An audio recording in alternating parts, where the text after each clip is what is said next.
حدثنا عبيد بن إسماعيل قال حدثنا أبو أسامة عن هشام عن أبيه عن عائشة قالت خرجنا موافين لهلال ذي الحجة فقال رسول الله صلى الله عليه وسلم من أحب أن يهل بعمرة فليهلل فإني لولا أني أهليت لأهللت بعمرة فأهل بعضهم بعمرة وأهل بعضهم بحج وكنت أنا ممن أهل بعمرة فأدركني يوم عرفة وأنا حائض فشكوت إلى النبي صلى الله عليه وسلم فقال دعي عمرتك وانقضي رأسك وامتشطي وأهلي بحج ففعلت حتى إذا كان ليلة الحصبة أرسل معي أخي عبد الرحمن بن أبي بكر فخرجت إلى التنعيم فأهللت بعمرة مكان عمرتي.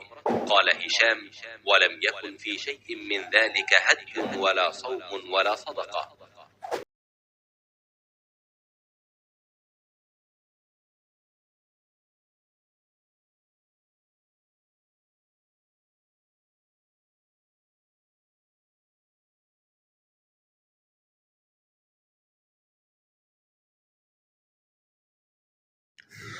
ہم ذی الحجہ کا چاند دیکھتے ہی نکلے۔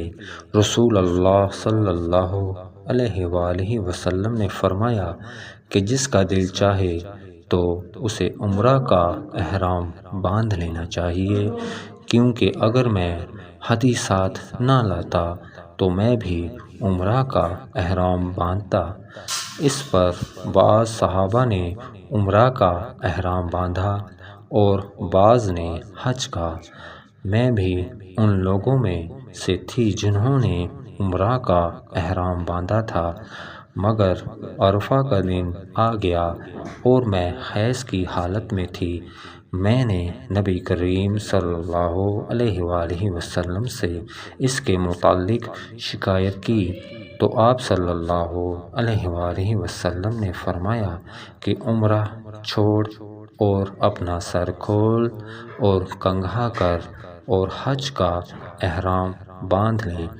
میں نے ایسا ہی کیا، یہاں تک کہ جب حصبہ کی رات آئی تو رسول اللہ صلی اللہ علیہ وآلہ وسلم نے میرے ساتھ میرے بھائی عبد الرحمن بن ابی بکر کو بھیجا۔ میں تنعیم میں گئی اور وہاں سے اپنے عمرہ کے بدلے دوسرے عمرہ کا احرام باندھا۔ ہشام نے کہا کہ ان میں سے کسی بات کی وجہ سے بھی نہ ہدی واجب ہوئی اور نہ روزہ اور نہ صدقہ۔ تنعیم حد حرم سے قریب 3 میل دور ایک مقام کا نام ہے۔ صحیح بخاری حدیث نمبر 317۔